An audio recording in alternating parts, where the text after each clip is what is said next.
Hello and welcome to another episode of the Kennel Era NRL podcast.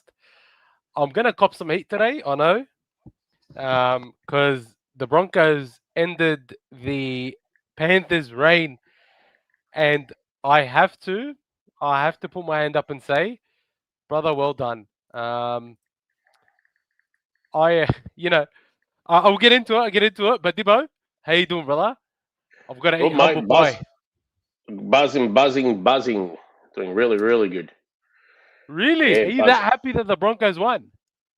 Oh, it was great all up. It was either in the dynasty or a shot at history. If they had won, basically they would have become they would have had a shot at becoming the second team to win 5 in a row at the least, or third team really. But yeah, they would have probably joined Souths.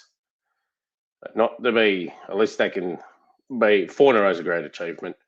Fantastic. It was a great game. It was a game of two halves. Brilliant by the mighty Brisbane Broncos. So, yeah. I'll be honest with you.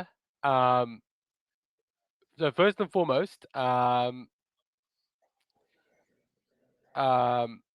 Broncos did very well. They got very lucky, right, to win that game. But it was all, and I've called it the Payne Haas premiership because I think it was all off the back of Payne Haas.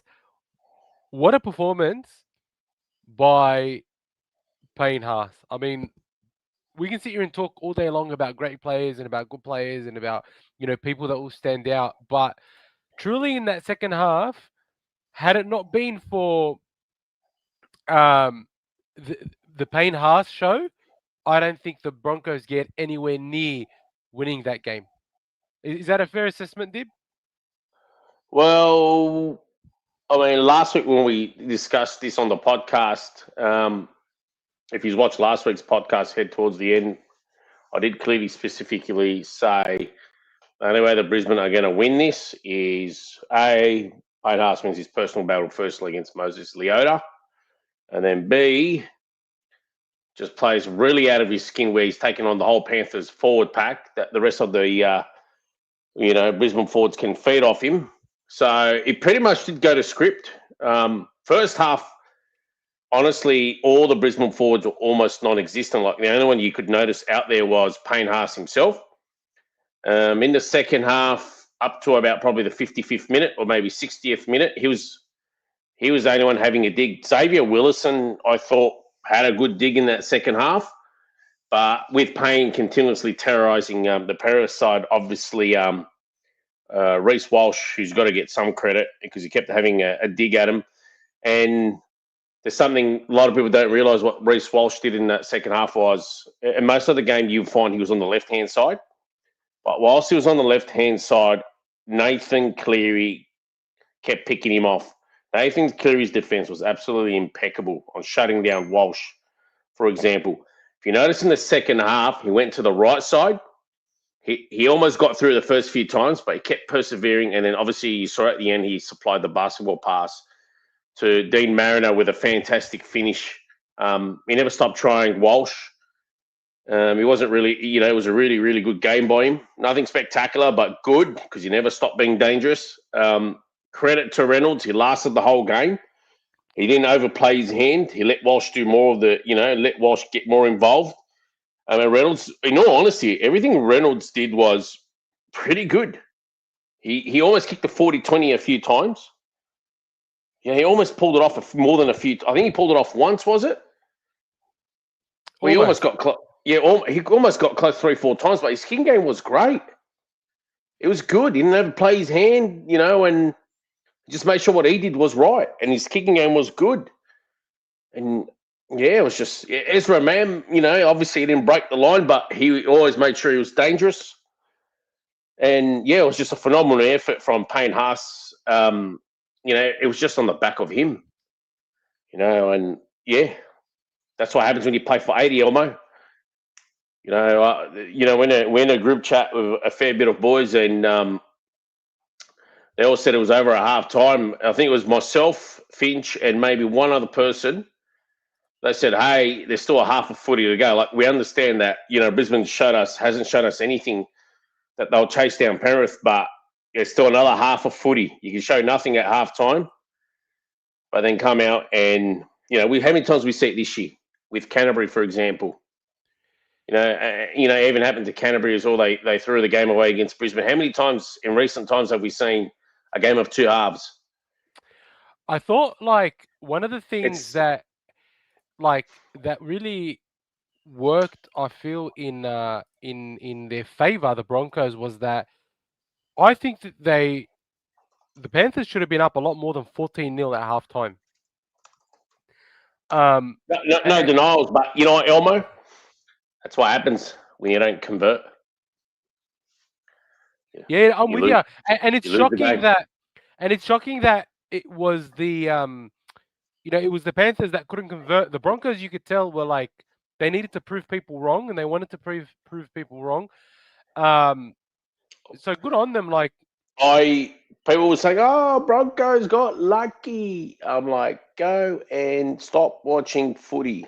They didn't get lucky. It was honestly, Brisbane were the better team in the second half by far.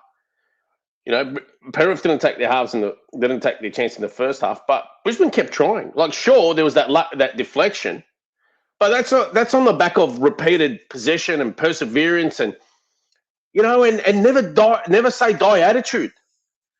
It was a deserved victory for me. Penrith want to rest on their laurels and not take converted chances or convert their chances. The same fate is going to befall them that befell Canberra. You know what? Melbourne's had a few close games and they never took their chances. If that happens again on Sunday, then this time they won't scrape over the line. They'll be vanquished. I'm actually hoping they do get vanquished. Another year of Melbourne not winning the grand final is another good year in footy. So, I'll get to that, but quickly, Jamie Teasdale has been a member for 14 months. Yeah, the boys, I thought I needed to call someone for your mental health there for a minute, Elmo. No, my mental health is fine. Had a bit of a rant to Dibbo. Told him I wasn't going to go live and all this stuff. But now here I am to face the music again.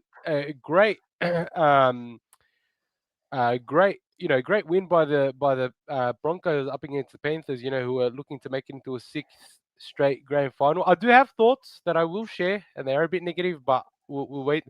And a storm is coming. It sent $5. Told you boys, a storm is coming. Sharks now. Brisbane. Dynasty next. How good was Hughes? Hey, we are going to get to the game. I promise. We're going to talk about Melbourne. I thought Melbourne were excellent, and they showed why they're so good when their spine is on the park. I thought the Broncos were. Yeah, I thought the Storm were great, but I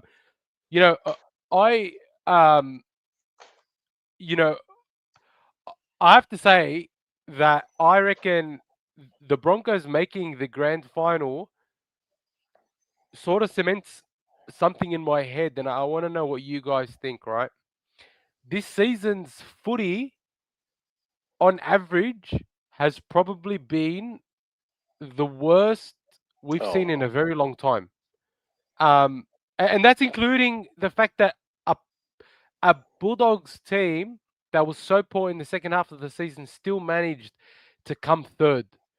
When you look back on it honestly, and I know hindsight is 2020, but the fact that a mediocre team like the Broncos made the grand final and beat the Panthers just goes to show how much the Panthers have actually dropped in class and quality.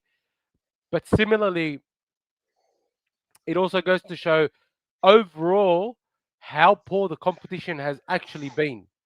Right now, you may say, "Oh, I'm being a hater," but you got to think about it, right?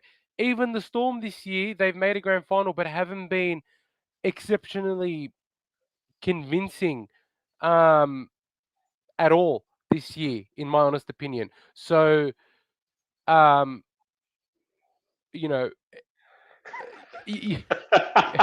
just reading the comments. Yeah, I know. I knew it was coming. I haven't said this is the best season. I'm just checking. I'm not wearing red. So the red guy, I think he's referring to you. The red guy has been going on about how this was the best season ever after the Dogs went out. He says worse season. Oh, God. That's the Melbourne Storm fan, by the way. Like I said earlier. Right. Another year of Melbourne not winning it is a good year. We don't have to hear him. Let me tell you something. I haven't said that this year has been the best year of footy at all, just because the Dogs are doing well. If we're really honest, and again, I'm saying this in hindsight. Yeah, I'm saying this in hindsight. We have been. This year has been quite a poor reflection, I think, on footy overall. And the Broncos making it to the grand final is a clear reflection of that. Even though I can see some comments saying it was unexpected and that's why it's so good. I actually really disagree with that. I think just because the game or it was unexpected doesn't mean it was good. When there's a clear standout team year in year out like the Panthers, everybody's fighting to beat them, right? And so I feel like this year there was none of that. The Raiders, their draw favored them, just like the Bulldogs in the early season. Our draw favored us, and so I feel like it was more of a it wasn't a real indication of the season, or unless it was a good indication of the season, and the season was just particularly poor, both in quality and in refereeing. I thought the bunker and the referees were really poor. That's my hot take. That's my hot take. But yeah, I'm interested to hear your thoughts, Dibbo, and other people's thoughts. I mean, obviously, it hasn't been the best season on record. Not a crappy season. Still been good to watch. Like, we had some awesome games this year.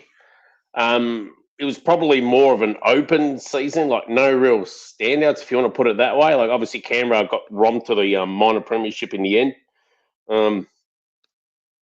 I think it was these teams that weren't winning convincingly. It was like patchy wins. Like Melbourne strung a lot of patchy wins together. So did Canberra. Canterbury finished third, and obviously they paired it off or lost their intensity towards the end of the season. Brisbane, who a lot of people were thinking, they'll finish bottom quarter of the top eight, seeing they'll scrape in the top eight, end up romping and squeezing through to the top four. Now they find themselves in a grand final. Cronulla were in and out of the eight, found themselves fifth, and then in a prelim. Roosters were having an underwhelming season and then somehow found themselves in the eight. Penrith were last after round 12 and then finished off seventh and into a prelim and almost within a whisker of a grand final. It's been an interesting season. It's been a season, you know what, our sides will definitely take a lot from it. They'll show, it pretty much showed not necessarily, it's not, Penrith pretty much showed maybe a new dimension of how you approach finals. If you're not, do you rest players? Do you sacrifice and try to finish up one or two positions high up the ladder? Doesn't matter where you finish in the top eight. If you're good enough, you'll win every week. You'll win every sudden death final. Just those sort of things to take away, basically.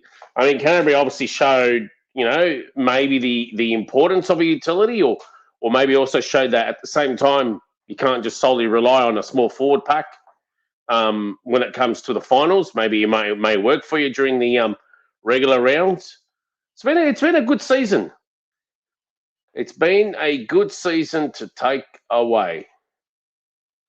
It's a lot to learn from, for a lot of sides anyway. Look, a lot of sides had underwhelming seasons. Oh, mate, they'll be raring to go next year. I think that it's nice. The top eight took a bit of a shake-up. I want to see another drastic shake-up next year. I want to see Tigers hit the top eight. Love to see St. George in there. Like maybe Paro, they had a late season resurgence. Whether they'll be in there, I don't know. Like, it's just, these teams are hungry. I'm actually looking forward to see how we're going to get some shock off-season acquisitions to play for different clubs next year. Obviously, there's rounds of DC meeting up with Fitzy, as in Craig Fitzgibbon, the Cronulla coach. But obviously, my mail tells me that it's a done deal with the Roosters. It's been a good season. We've had some bumper crowds this year. I don't know why you think it was a crappy season. Canterbury really set the season alight, and probably set the precedent when it comes to crowds in future, and maybe shifting games to bigger venues to have awesome hospitality, awesome amenities. Like, I'd love to go to, for example, Allianz Stadium at the City, state of the art amenities, state of the art hospitality there, and then after the game, head out to Surrey Hills or somewhere around the city, or just for a good bite or some entertainment. It's the same thing that he's got at Accor Stadium. Great amenities, great hospitality packages, and there's a lot to do nightlife right after around that area. Basically, it was phenomenal in Canterbury getting 60, 70,000 I get what you're saying, and I think it's great that the Doggies fans have showed up and that the Broncos fans show up every Great year. season on the But field. I don't think so. I think if anything, like what we've seen is that the salary cap itself, the way the draws are put together, the amount of finessing the NRL's trying to do is clearly affecting teams, and I think it's only going to get worse with the Perth Bears coming in. We tried to say, yeah. Yeah, no, I love the Bears coming in. I just think that we do have enough talent. I don't think it's being used effectively enough. And I look at the Broncos in the grand final, and I think I'm trying to think of the last 10 years worth of grand finals, and I can't remember a less deserving team making it to the grand final. There's only two people in that whole Brisbane team I'm happy for. Only two people. Payne Haas, Payne Ben Haas, Hunt. not even Ben Hunt. No way. Ben Hunt's a dog. Michael Maguire. Payne Haas and Michael Maguire. They're the only What about two Reynolds people. Walsh? Are you gonna put his photo up next week when they win? Well, I'm a man of my word. I won't back down. I don't back down at all. I don't think that the Broncos. Oh my god! I think if the Broncos win the grand final, I think it'll be a travesty. It'll be an absolute travesty. Like the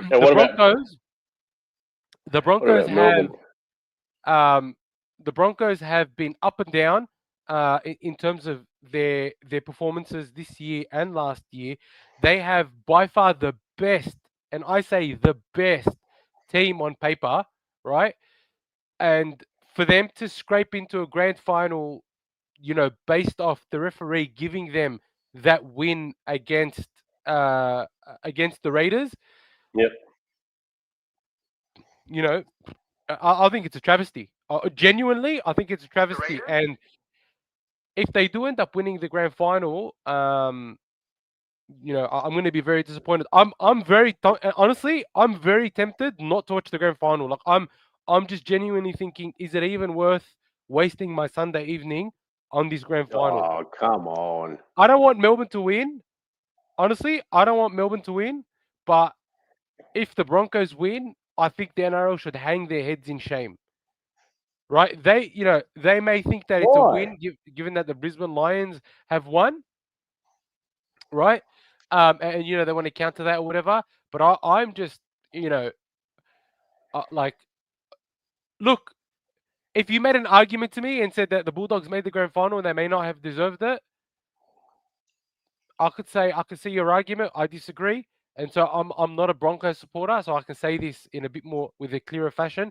I just don't like the amount of smoke people are blowing up Katoni Stagg's ass, the amount of smoke people are blowing up Ezra Mam's ass. Like these players have been averaged for 70% or 75% of the season. It's only I that don't think anyone's them. Really? Oh, they are. Believe me, they are. If you're putting, I thought it would have been Walsh and what's he called, Haas.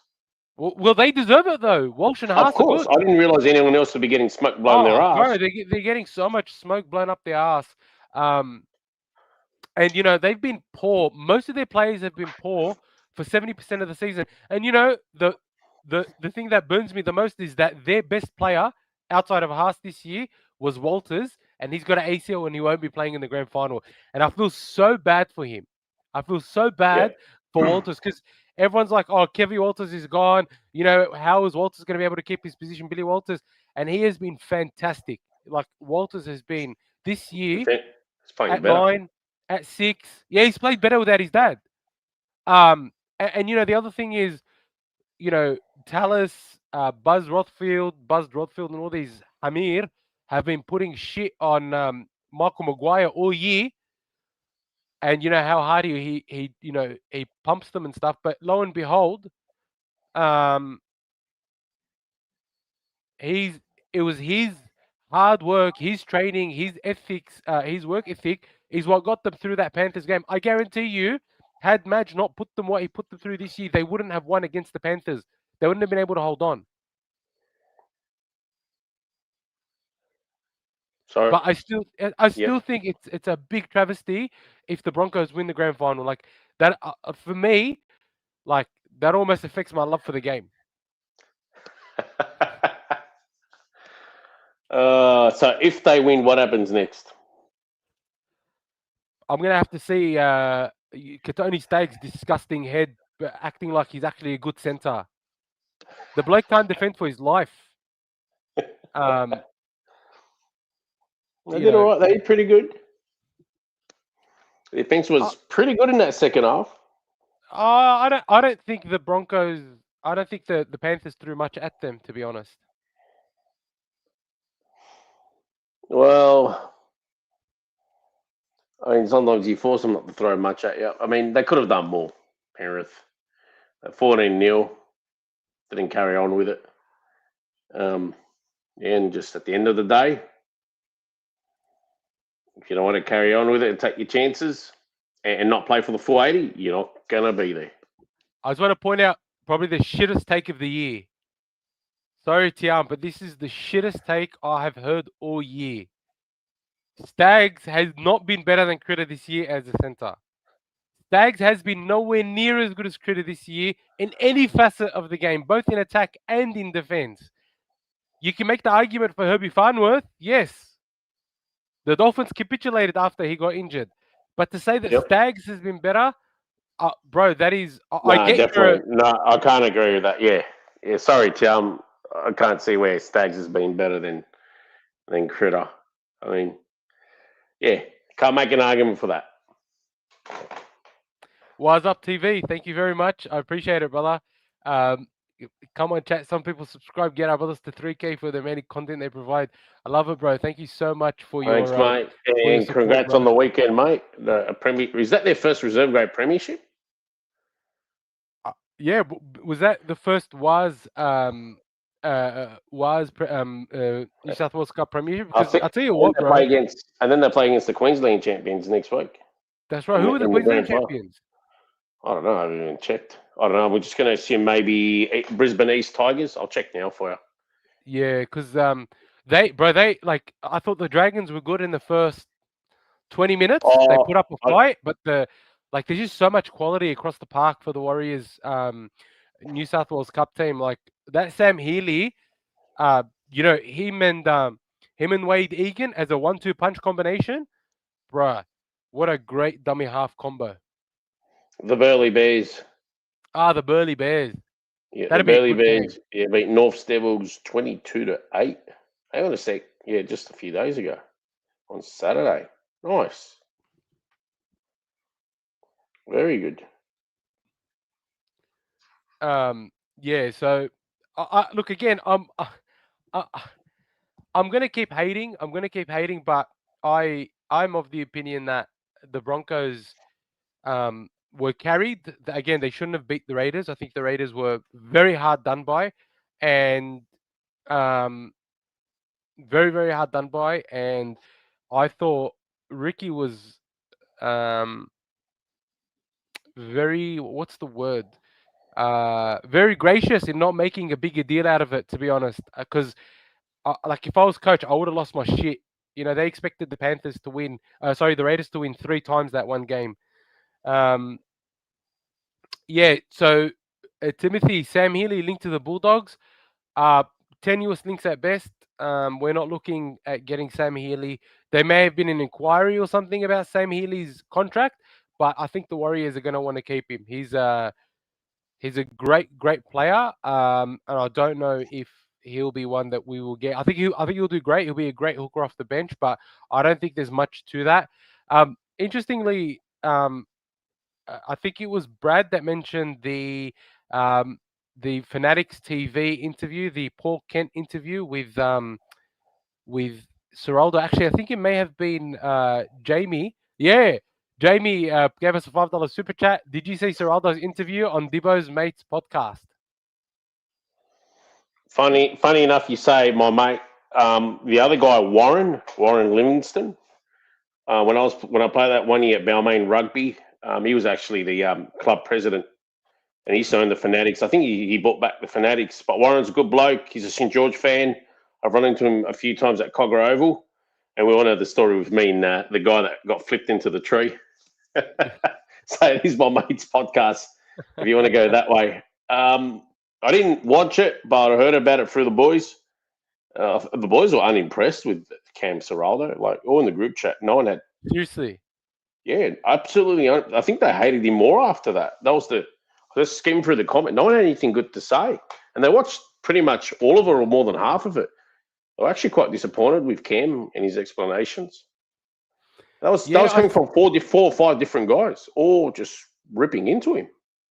What were their complaints? Was it that he didn't answer the questions directly? What was it? That was, yes, thank you. And obviously his rugby league cliches and just those sort of things. I don't think he owned up to it directly.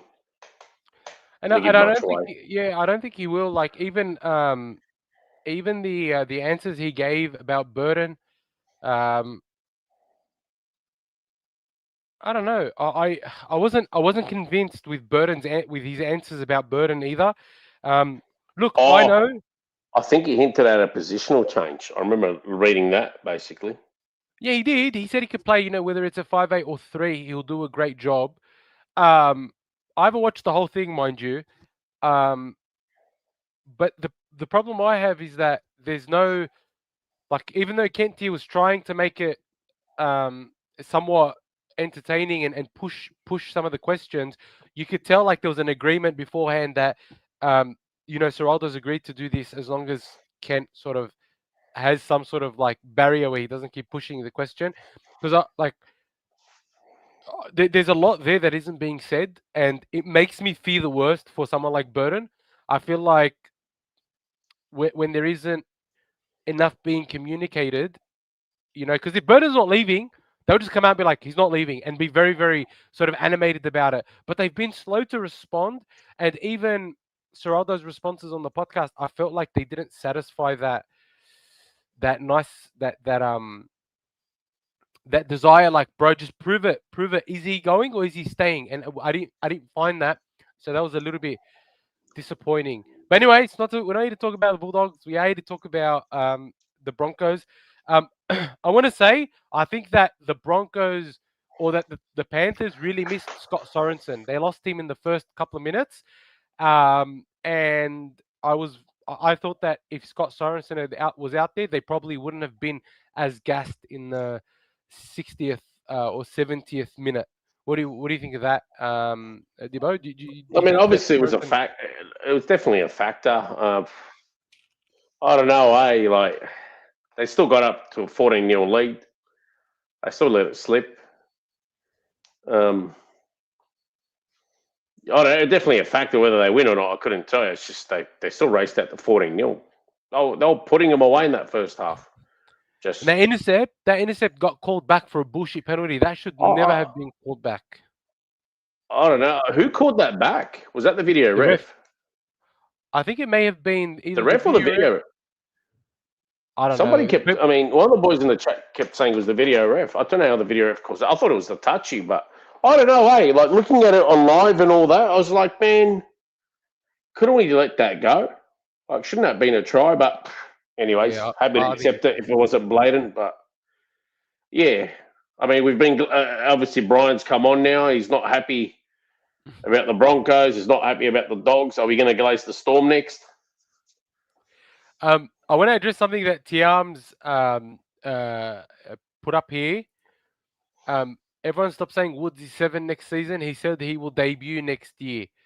Actually, what he said was that he's going to get a crack early on in the game, early on in the season, right? If you analyze what Gould says, especially him mentioning this early on before next season even starts, that he's going to get a crack. What that means is that Woods is going to be the starting 7.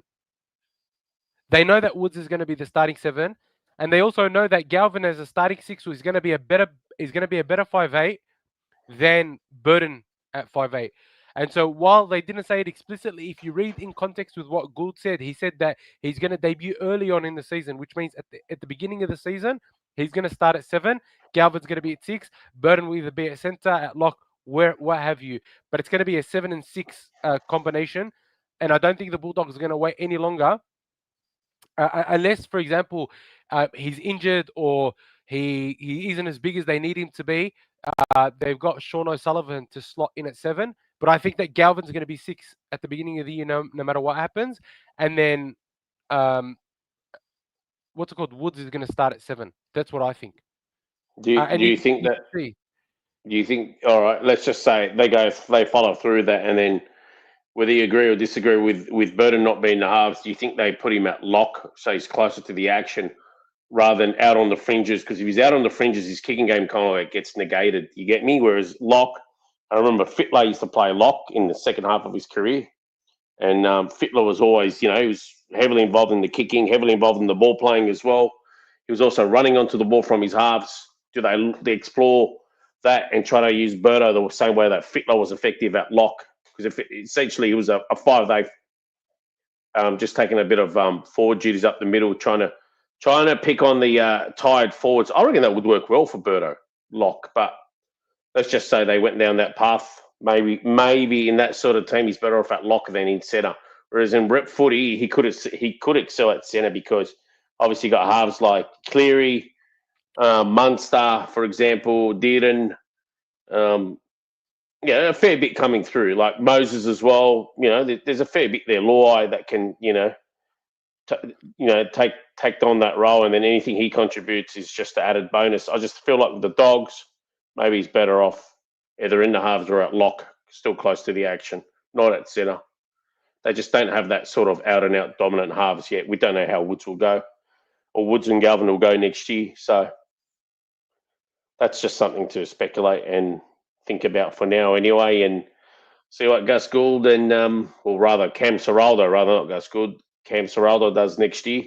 Does he take advice from Gus Gould, who obviously deployed Fittler at lock in the second half or the last third of his career? We shall see. It's an interesting one. I'll tell you why, Elmo. Because Fittler started his career at centre and then moved into 5'8", and then finished off the last third of his career at lock. Like, is Burton following the same trajectory? Because if you remember, the Panthers was out in the centres, then he left to go play at a similar stage of his career as Fittler's, and then he left to go play at the Dogs at 5'8", and it's going that way. But it looks like, just what they're indicating to us or hinting. If things work out with the other two halves, he could find himself somewhere else. Like, I don't think you'd need him at centre because you got Sherry and obviously Critter, but there is something there that seems to be a problem for the Dogs at the moment. And I mean, everyone here is seething about it would agree, is that lock position. There's other options, obviously. I mean, the most obvious one is to put Kurt Mann in there. But do you try Mr. Running, great runner, Mr. Booming kicker, Mr. Halves vision Burton in there, and he's obviously got size as well. So would you opt for him to be there? What about Burton at fullback? I don't know. Burton, Hey, like maybe in stints, but like for a whole game or for prolonged parts of the season, isn't he a bit too big? I'm not. His lines, like his speed in the clear is great, but is his speed like turning and twisting and and agility as good as? Remember some of the try that I know, but against Manly and he does, some of the he's got good speed in the clear. But yeah, that's right. Is his agility on his foot?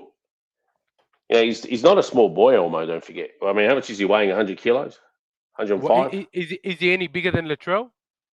Definitely not. But I mean, is he any bigger? He's not bigger than Turbo. Is he? He's not bigger than Turbo. He looks big on. He always looks bulky on camera.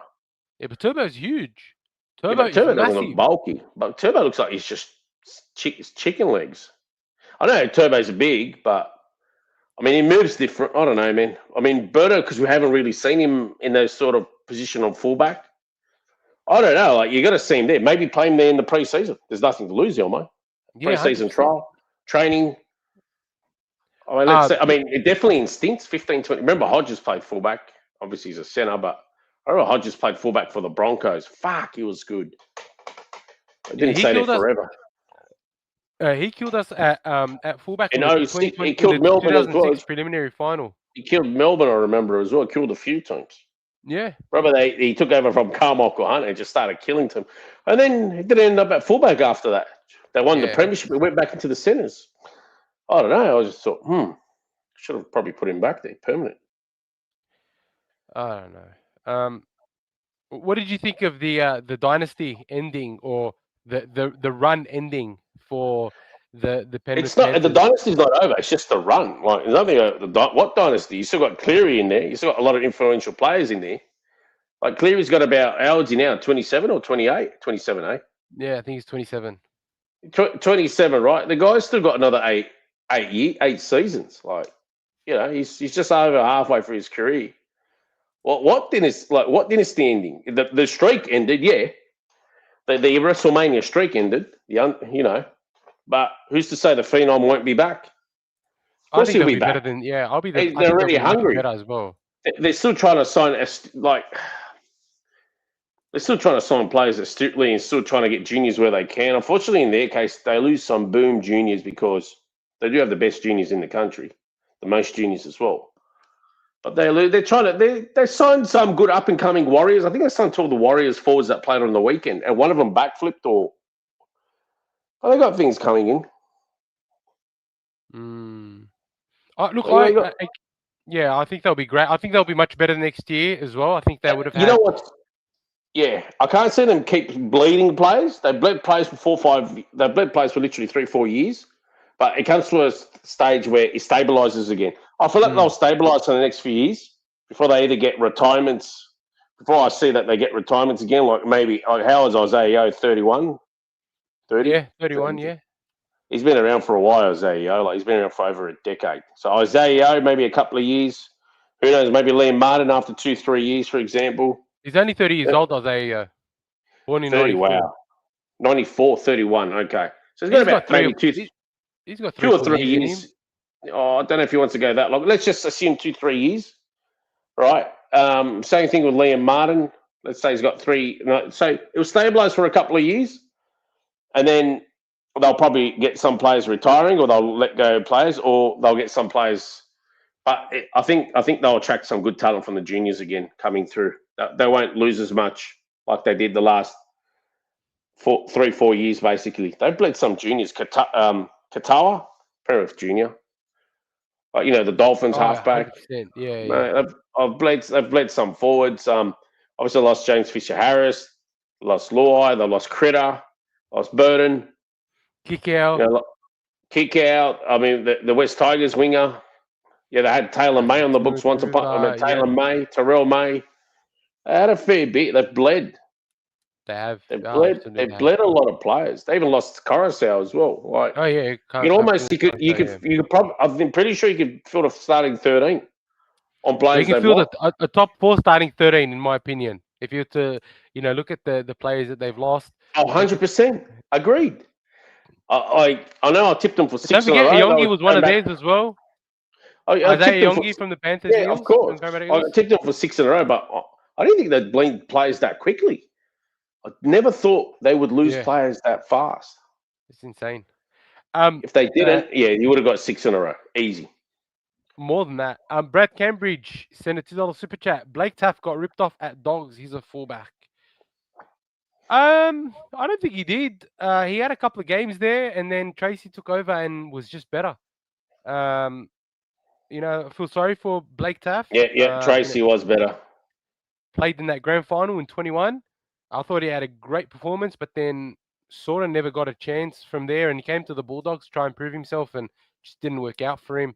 That was the Mad Monday for him. Mookie, how was the Mad Monday? Somber mood. Spent at Joe Bell's having coffee. Much better than the last few years. I'll tell you what, much better than the last few years. And things are looking great. I think that will be a lot better for it next year. We get, we get someone like Leo Thompson in. and the coach understands where we sort of need to improve coming into the back end of the season. So, I'm excited. I think Man Monday was great. How do you feel, Mookie, after your Broncos won against the Panthers, ended the reign, and are now into the grand final? How do you feel? And while waiting for Mookie, I've got 31 people in here. It's not as busy tonight because obviously we're not talking about the Bulldogs. But if I can just get you guys to give me a thumbs up anyway on the video, please make sure to subscribe. That'll be great, just so that we are at 2,997 subscribers. We do want to get to 3,000 before the end of the week. It's slowed down a little bit after the Bulldogs got knocked out, but it was a very busy month leading into it. So if I can get a thumbs up and a subscribe, that'd be great. Dib, I want to talk to you a little bit about the Melbourne and the Sharks game. Kind of disappointing for the Sharks, but I thought the Storm were all class. Yeah, Storm obviously should have won by more than 4 points in the end or something, or was it 4 points? I think it was 8 points. 8 points, whatever. But yeah, they didn't take the conversion at the end, so let's just say 6 points. But obviously the Storm should have won more than that. They should have probably won by at least, I don't know, I thought it should have been somewhere between 12 to 18 points, or even 18 points. That was Melbourne for you. Clinical. I think Cronulla, they did well to get to the prelims. I never saw them toppling Melbourne Storm. Like Melbourne Storm at times, look, they can turn it on. Like we saw Penrith do it in the first half of that Brisbane game. Melbourne maintained the rage for most of the game. Well, at least they maintained the rage for parts of the second half. To ensure they did have a comfortable buffer and get home, basically. Yeah, I couldn't see Cronulla toppling them, to be honest. Utoikamanu had a great game on Friday. Munster had a great game. Yeah, and Munster had a great game straight in the attack. And Jerome Hughes, doesn't matter if he has a layoff, he just comes back and gives you straight off the bat 100 miles an hour. Sliced them up a few times. In his fractured arm, gets another week to heal. So with that, he gains more confidence, more battle prepared. I guess his body's copped some rough knocks and that, so he'll be better prepared for come this Sunday. Yeah, I feel like Utoikamanu went to another level after he sort of came back from Origin. Start. Yeah, slow start, but sort of really fed into the Melbourne system. And I felt like that gave both... I think the Origin ignited him. 100%. Gave him motivation, gave him confidence. Yeah. Huh? Yeah, I was going to say his go forward gave Jerome Hughes, Pappenhausen, and even Harry Grant so much go forward and momentum just over after his barnstorming runs. And it's interesting because Melbourne overall are similar to the Bulldogs in that they don't have a huge game, a huge forward pack, but Stefano's being the aggressor. He's the enforcer. And I feel like King can't be that for us. No matter what happens, King couldn't do that for us. And that's why you need someone imposing. Yeah. And he's hoping that Leo Thompson's going to be able to do it. Brad Cambridge is calling me out for my shit tips. Elmer, was that both your tips wrong last week? Who are you tipping, GF, so I can tip against you? I'm tipping the Storm. I'm tipping the Storm, but it'll be an interesting game regardless. I remember I said the Storm or, the Sharks would win, but it could go either way, 6 points. So, I'm not too down on my tips. But Dibbo tipped it right. I think he said Storm by 6. No.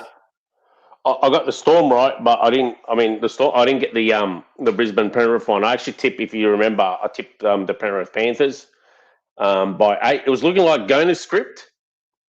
Mate, it was going to script with about 9 minutes left, I think, when it was still by 8. But that's what happens when you don't play the full 80. I'm not going to turn around and say, "Oh, they were lucky." No. Yeah.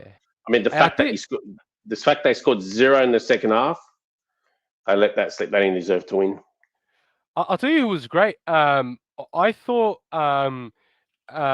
Dean Mariner has been so good for them, bro. Dean Dude, he's a Mariner whipper. is an He's actually quick. absolute weapon, man. He's fast. He's He's very so good. fast. Yeah, honestly, He's he's very so great. Like fast. someone was mentioning earlier that Alafiana Khan Pereira from the Gold Coast Titans is free to go, and the Warriors are apparently talking to him. Bro, I would welcome him to the Bulldogs with open arms. I think he would be absolutely incredible. He scored like a Absolutely try. incredible at He's the played over Dogs. 50 games in his average try a game. Yeah, that's right. He's played like 52 games for 52 tries. Where does Alafana Pereira play though? On the Uh, wing, uh, yeah, but they got Roger. Unless they want to Roger to the centres, they got Roger and they got what's Zelezniak? yeah, Dallin Martinez Zelezniak as well. Unless we'll see how he goes. I'd love for him to stay in Sydney. He's got Pakistani heritage as well. People didn't realise Yeah, about that Alafana Pereira. I'd love to see him come to the Dogs. What a It'd be great. whippet! Oh yeah, I'd love. It'd be good. I wouldn't say no.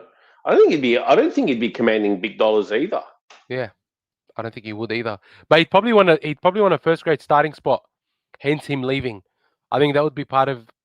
Oh, but I mean, where does he? Yeah, you're right. Where would he play for the Warriors? I guess they might be moving Roger to the centres. Yeah, I think that works. I think that They might be got happening. Rocco Berry and I forgot the other guy's name. Anyways, Um, yeah, who was there? I forgot. But the Warriors. I thought.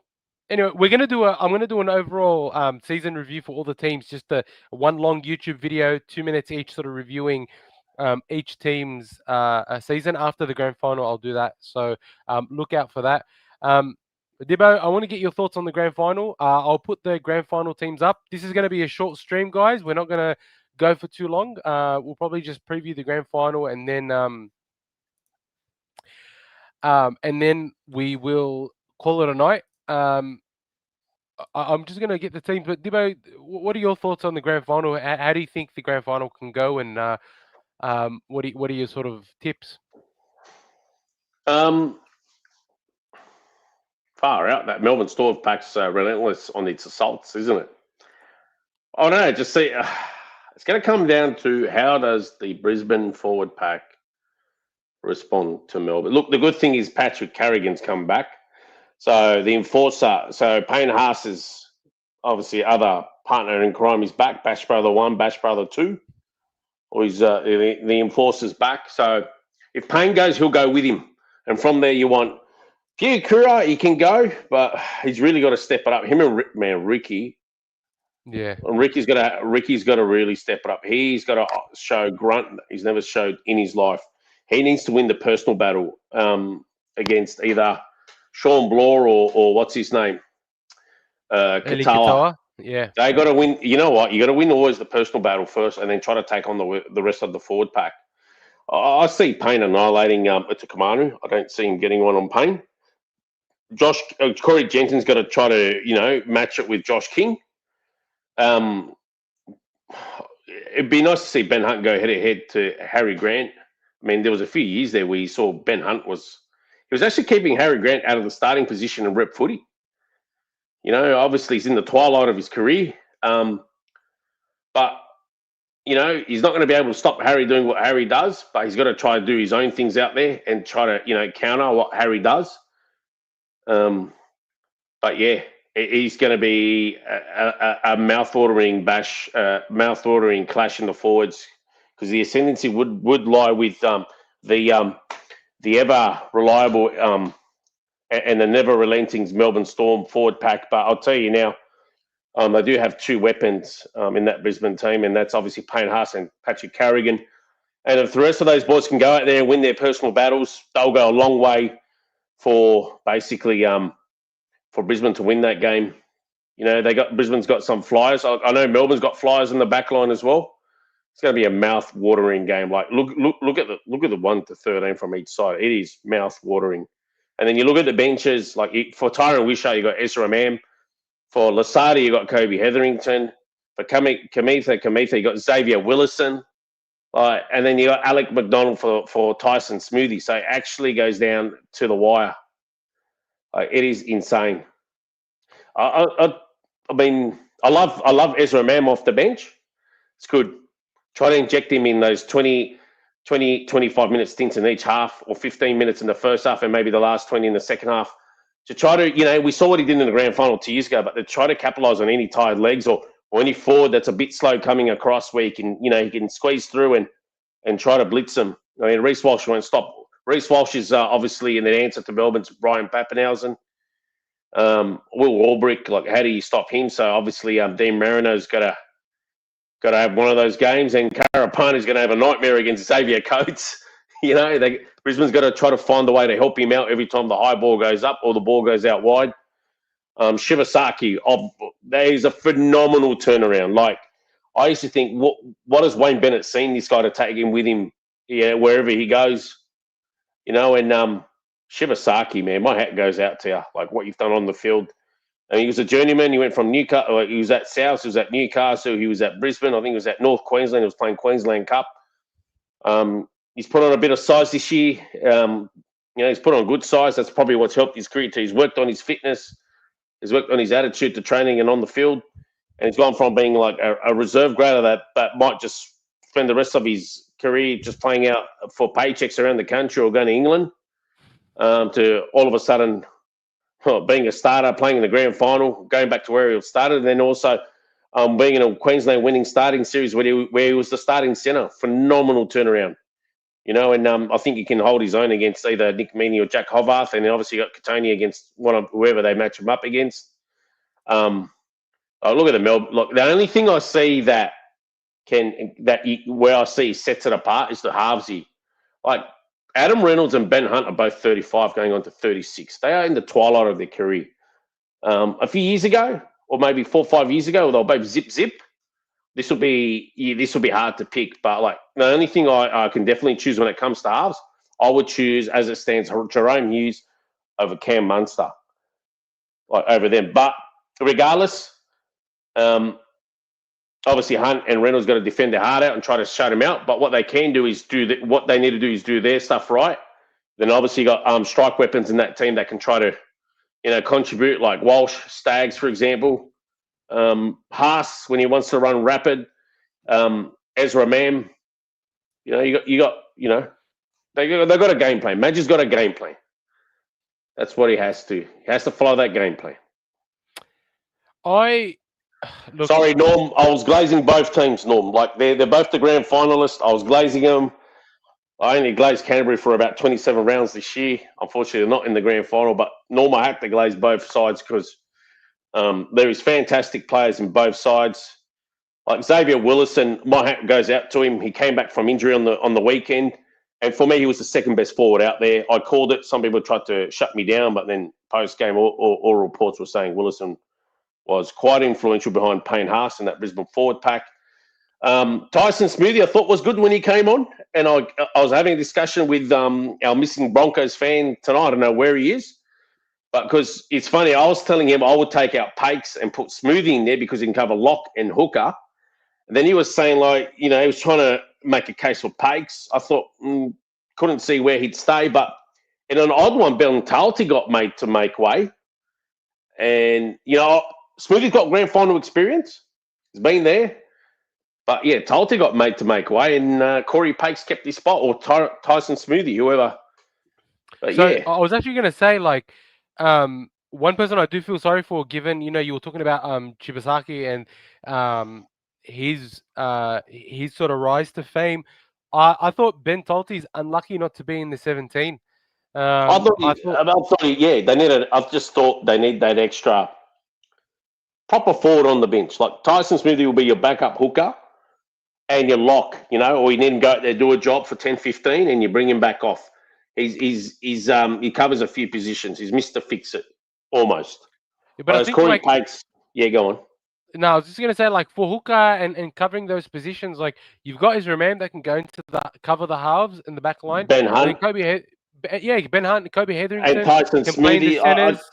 I just thought, that's where I thought. I would have dropped Smoothy for Talty. I definitely would have dropped Smoothy for Talty, in my opinion. But I just thought he would have been there, but yeah. Yeah, it's unfortunate. It can still change, can't it? Can it still change 24 hours before? Yeah, until 24 hours before. We'll see how they train during the week. If anyone slackens off, they'll lose their spot. Yeah, I think. Look, my take on the teams is, as a team list, overall, I think the spine for the Storm is far better than the spine for the Broncos. I reckon that Walsh is better than Pappenhausen, but I think that Munster Hughes Grant are much better than Hunt Reynolds Corey Pakes as a combination across the board. That's why I think the Storm are going to be a lot better overall. My fear with the Storm, though, is that if Payne Haas and Patrick Carrigan can get a roll on, I reckon the Storm will have issues stopping them. Like, you know, I know that Asif Solomon is suspended or whatever, but I think like he would have been such an asset for them to have on the bench in this game. You know how scary this grand final is. I do not see Luero, Katoa, Blore, King, Grant, or Utoikamanu switching off whatsoever. They will be relentless. Look at those three names: Blore, Katoa, Luero. They will not stop. Bang, bang. It is enticing. Like, does Piakura, Ricky, can they maintain the rage? My question, that's the biggest question in the Broncos forward pack, is probably them two. Plus, how does Hetherington perform when he comes off the bench? I expect him to do well. I mean, I expect Willison to do well, but it's those two starters there, Ricky and Piakura. They need to win the personal battles. They need to match up with their opponents. Corey Jensen, I think, will do well. He did well in the grand final 2 years ago. Brian, honestly, they asked me on the weekend who I thought would be, or on Monday, who would be my man of the match. I thought, man, there's one guy who got the week off, who's probably itching all week. He'll be fresh, and he can't wait to get out there to rip and tear, and not be Patrick Carrigan. Oh, 100%.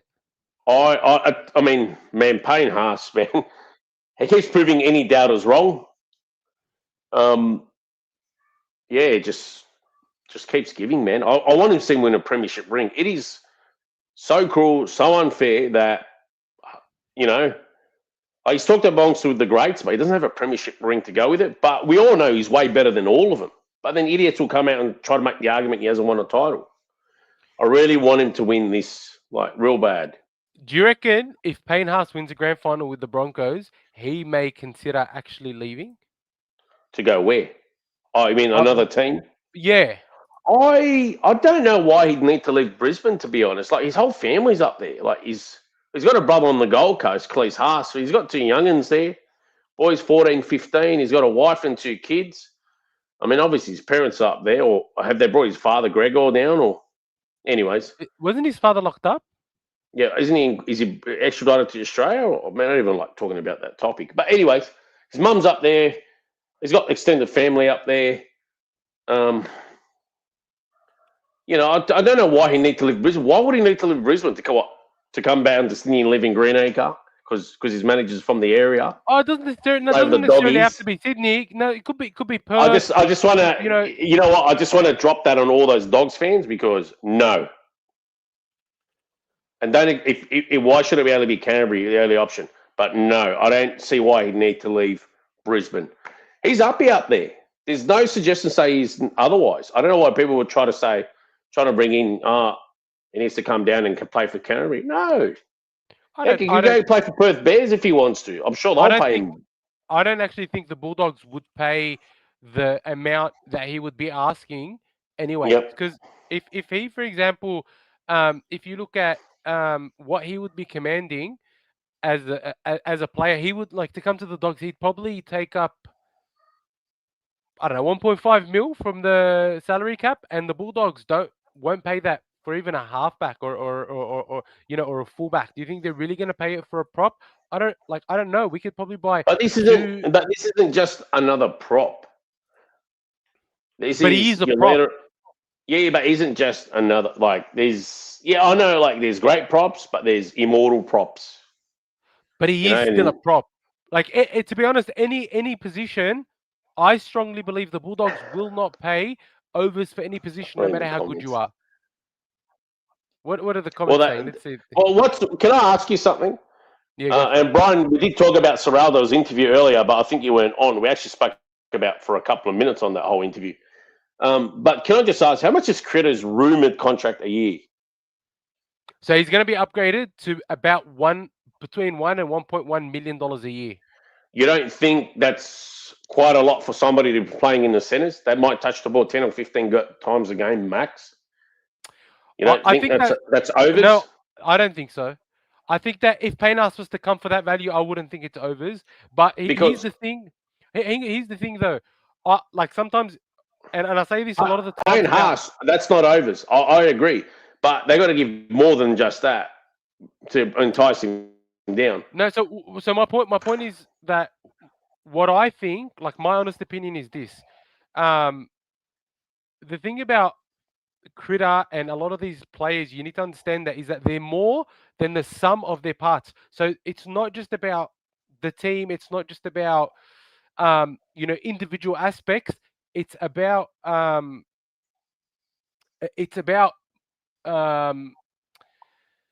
what they bring outside. And Critter brings a lot more than just a center. That's the point I want to make, is that he brings a lot more than just being a center. Do you know what I'm saying? Do you know what I'm saying? Like he brings. But I'll tell you now, Payne Haas will bring more than just being a prop. I'll tell you now. I don't like. He'll The be thing a is, I'm not bigger doubting. cult figure at the club than Critter can ever dream of being. He's a leader in the forwards, not a leader on the fringes.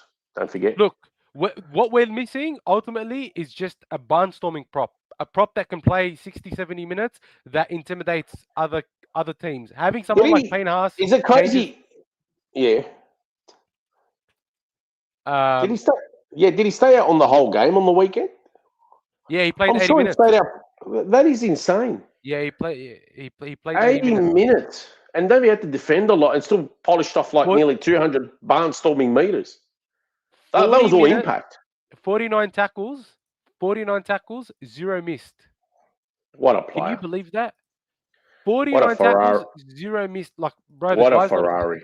Nah, bro, he's not a Ferrari. He's a Rimac. He's one of those $5 million cars. It's not even a Ferrari. He's beyond the Ferrari cars. The bloke He's a Rolls Royce Ghost, Phantom.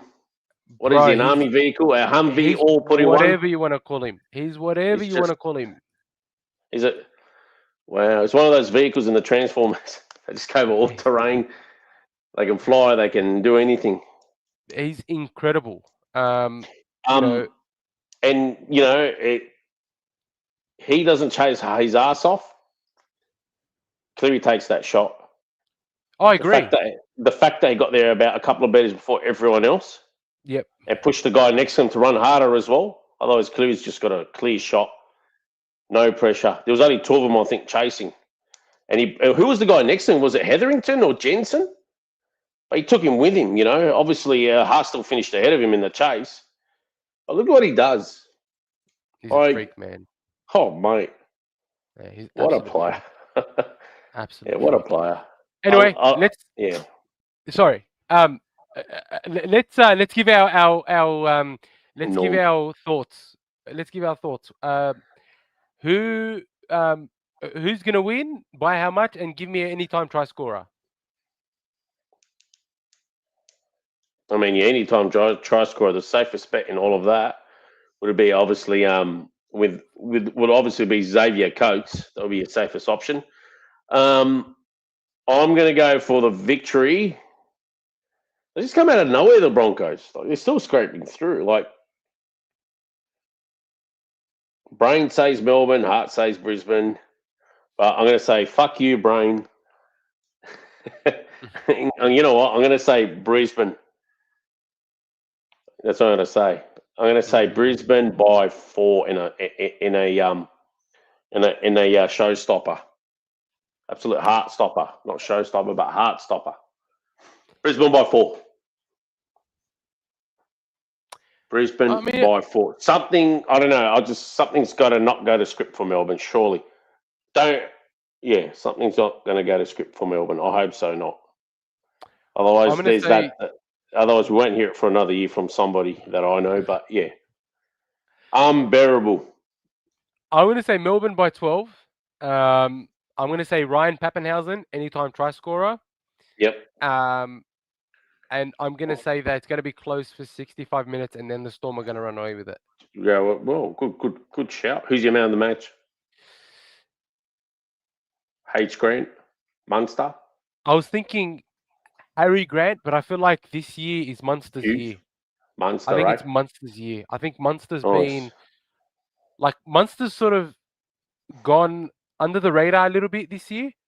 I think he's been so good. Like, if you look at how he's performed in Origin, I think he's been fantastic. Like, he was fantastic. If you look at how he's performed in some of the big games where Grant was out or Pappenhausen was out or Yeah, Hughes was out, Munster's been the consistent one there. you're right. And I feel like He's he's been held the team together.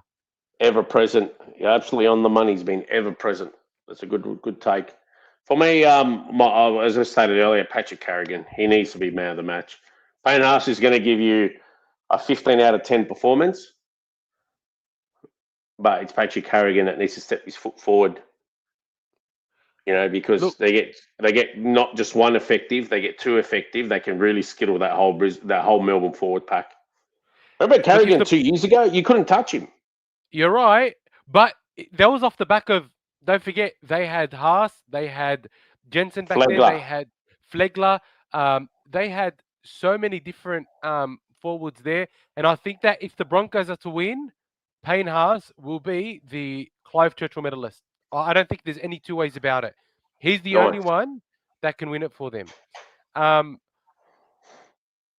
Jamie Teasdale saying Storm by 4 and or anytime try scorer Munster, a good call. Nice, lads. Knox Jamie. reckons going to be Broncos by 8. Greta thinks it's going to be Broncos by 2. Welcome, Greta. I haven't seen you in here before. Good to see you in here. Norm Eder reckons Storm by 10. Yeah, I say, and Norm also reckons Hughes man of the match. Knox thinks Haas will be man of the match. Brad Cambridge saying Storm, Munster anytime try scorer. That's a good call. Yeah, it's mixed. I think it's mixed. So I'm very interested to see what's happening. But there is a question, Debo, from Morris. He's asking, "What's your opinion of Leo Thompson?" I know that we've had some people in the comments. I saw that. Sorry, I didn't want to deter you off your chat, Elmo. So no. Sorry, Morris. Forgive me for not getting back to you earlier, but he's a big boy. He'll do better for for the Bulldogs. He'll help him improve. I know people have written him off already and whatnot, but he plays in a better position side in the Bulldogs. He've had a good few last 2 years, so I expect him to do well. I expect him to help the Bulldogs forward pack improve. I reckon he will help him improve. Whether he's going to be on Tino's level or Payne's level or those sort of prop forward levels, no. But he will help the Bulldogs forward pack improve, and he's a bit of size they need up there. A bit of mongrel. That's what it is. He's the mongrel, and then you don't have to rely on, for example, Curran's being starting prop, or even Sam Hughes can come off the bench and off starts for about 15-minute stints. It helps. It helps. It'll be add mongrel and starch in that forward pack. You don't need utilities playing prop. You need a guy that's going to be a brick and wham bam, trying to physically impose himself for about half the game and causing carnage out there. That's what you need. That will help. They'll help break down teams, especially in finals. My other thing. Sorry, Norm. Norm, my apologies. What happened? Can we start talking about the Dogs? Yeah, we are. So I think one of the things that I think Leo Thompson does is he just simply adds size. Like, if you look at any forward pack, right, they have size and they have a leg speed. Actually, it's not just size, but it's leg speed, right? If you look at Sam Hughes is big. He's almost as tall as Sitili Tupanua. From all accounts, the club tells me that he's very strong. He's injured players in training. That's how strong he is. But he doesn't have the leg speed. He trudges along. One thing Leo Thompson brings, and he plays a lot like James Fisher-Harris. If you watch how if you watch how Leo Thompson plays and you compare him to James Fisher-Harris, there are some stark similarities to James Fisher-Harris, and so that's what gives me the excitement about Leo Thompson is that he um, he fashions his game around that of Fisher-Harris, and actually, interesting story. One of the reasons why the Dogs actually decided to sign Leo Thompson was because when we were playing the Warriors in one of the years we were playing the Warriors uh, or we were playing the Panthers and Seraldo spoke to Fisher-Harris and they said they were looking for a forward and stuff, and Fisher-Harris actually said that Leo Thompson will be one of your best picks because of the discipline that he's got, because of the character that he is, and because of the person that he is. And Seraldo and Gould took Fisher-Harris's opinion on board um, in making the decision on which forward to go for, right? So, I think it's really interesting that we've gone for a Fisher-Harris type forward, because if Leo Thompson comes in and plays 60 minutes, if he plays two 25-minute stints, right, alongside someone like Max King, then we've got a That's all Tupanua you coming need. off the bench. That's all you need, and that will, I think, it will change the whole paradigm of our team. If we can supplement that with a Jack Todd, a Jack Underhill, Josh Curran, some good substantial plays around King, Tupanua, Thompson, I think that makes for a very, very good starting pack. And then if you take my hot take that I released on Instagram last week, that Kikau should move into the forward pack. Can you imagine a forward pack of Kikau, Thompson, You Tupanua, mean King? the front row? Front row. Yeah, front row. I Sorry, don't, the I don't prop. think you'll Yeah. need to. I don't think you might need. I'm sure you can rotate in there for about 10, 15 minutes a game if need be. It doesn't hurt. To worth a try. But I don't think so. You need to with the acquisition of Leo Thompson and then hopefully both the Jacks are putting their best foot forward next year and featuring more regularly for the Bulldogs, or in Jack Underhill's case making his debut. I don't think you need to put kick out, but look, doesn't hurt to give him a 10, 15-minute stint in the middle. It might work wonders. But I also heard, I don't know if it was a rumor or true, that if he can find someone to leave, he can go, as in kick out. Nah, bro. Not true? Nah, the thing is, like, even the Burden thing, right? That Burden rumor started as a lie. I can confirm to you that rumor started as a lie and then it spread as a lie. There may be some truth to it, but it actually didn't start with real sources. It started as a lie. And that's what pisses me off. Like all these are starting off as lies. Like the thing is the media gets a lot of clicks from doggy stories. A lot of clicks from doggy stories. Clickbait. Yeah. Yes, you're gonna ask? Right. But like with Perth obviously sniffing around, it's inevitable. Like club sides are going to lose players, lose good players. You get me? It's inevitable. Every club will lose. Cronulla, St George will lose, say, Val Holmes, for example, or maybe Gutho, or two of them, for example. Still offer a lot. They're both 30, but they're still a lot ahead of them. Cronulla could lose, who knows, maybe Nico Hines, for example, and let's say Braden Hammond and Ueli. Just giving you every side, no side will be immune from losing players. 100%. That's why you got to try and build up your stocks. Try to get the right players there for the long term, get the right juniors there, not leaving. The Perth Bears will be the Perth Bears in junior base wise, if they can, obviously still get a few from the North Sydney catchment, which is theirs, which some clubs which Manly should hand back some of their juniors now, as well as I think Balmain or Paris taking a few of their juniors. They should be able to get a few juniors from them every year. And then also they got their own junior base up in WA, Perth area. They got some rugby league's played over there. So surely every year they get a few good players coming through. They'll be self-sufficient in about 20 years over there in Perth, the Perth Bears. I agree with you. And the other thing. Yeah, sorry. No, you're right. It's. I always liked this whole. It worked in the AFL with like the Sydney Swans, where they were actually South Melbourne Football Club. They moved over to Sydney. They got this whole catchment of 6 million. They also got whatever they get from obviously their catchment in South Melbourne, and plus whatever areas they got.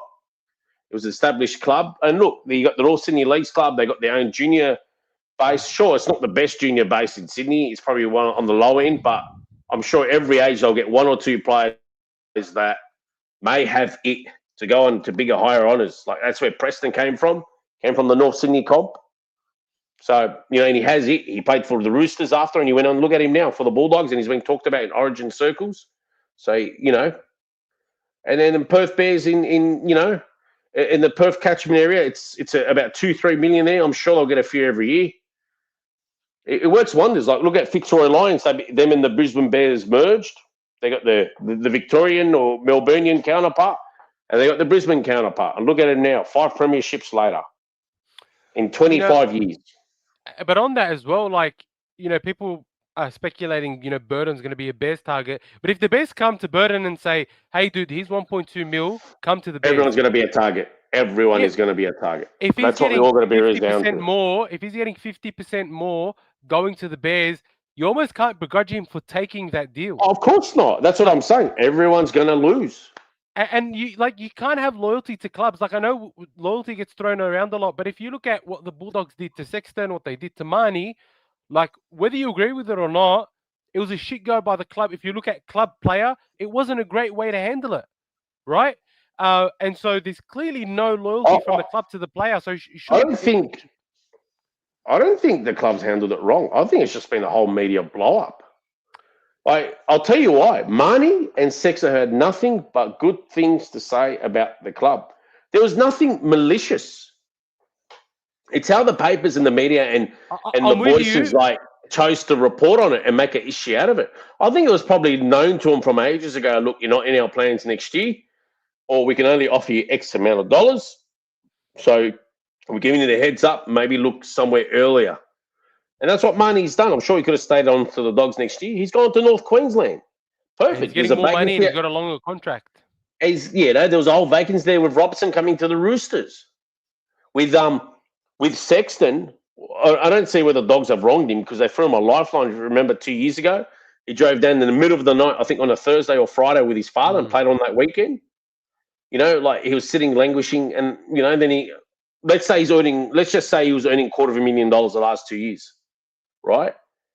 He could have been sitting somewhere earning $120,000. Yes. So the Dogs have probably told him, look, you're probably at the stage of your career. Do you still want to be earning $250,000 or $220,000, which you're on? Or do you want to go field offers where you can get $400,000, $450,000 or $500,000? What would you do, Elmo?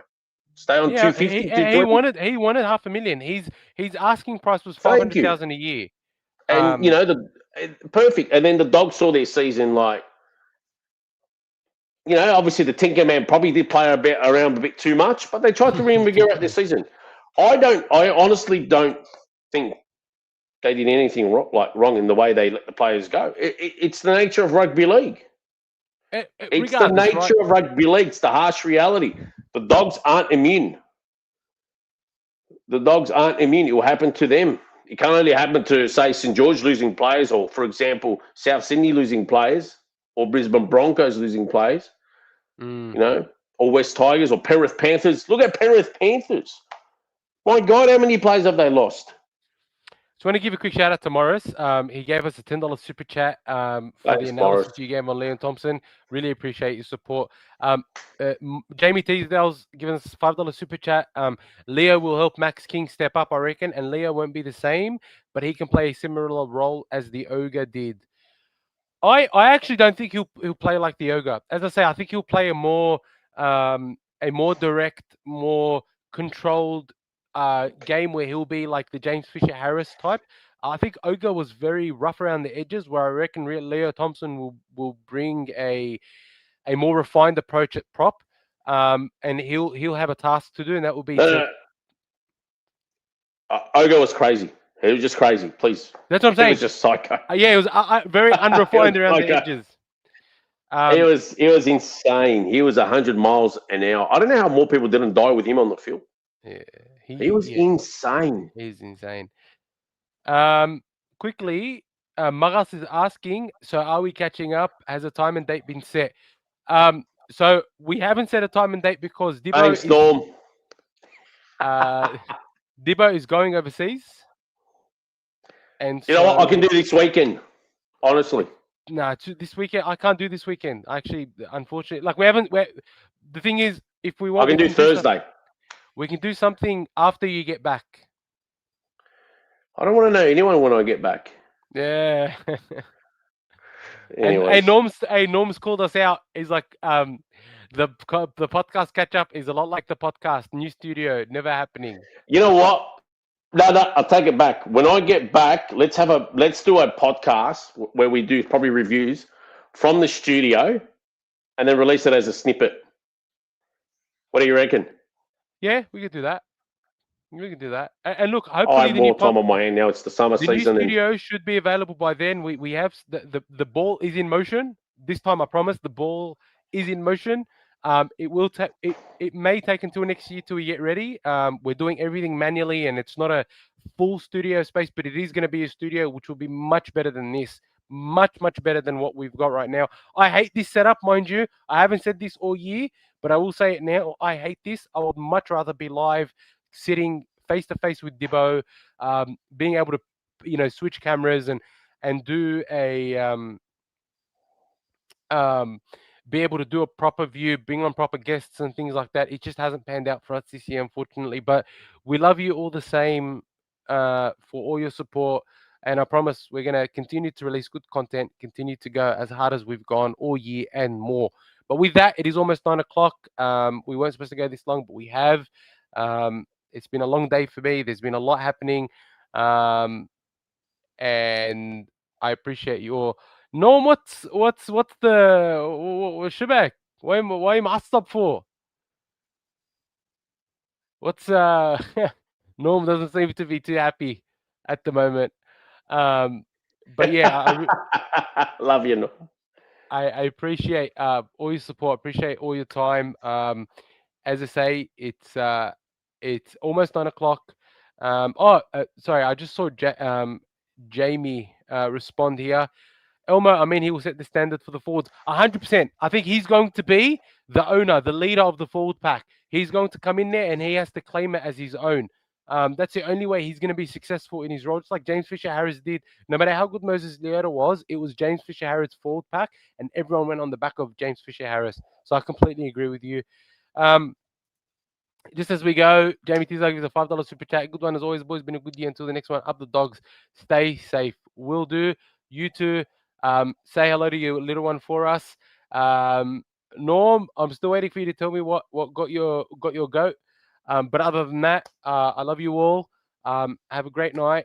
And I really appreciate everyone's support. We will be back next week. Oh, Diba, are you flying out? When are you flying out? I'll be here next week. All right, I'll we'll be here at come the in. grand final. Yeah, I'll be We'll doing the talk grand about the final grand review. final. All right, we'll do a grand final review next week. But it's not going to be the last podcast next week. We're just going to take a break from the Tuesdays, but I'm going to be releasing more and more content. As opposed to being live, but more structured, featured content On random days. On random days. But we will go live when Dibbo gets back. We'll go live. Hopefully, if the new studio is ready, Dibbo and I will go live from the studio.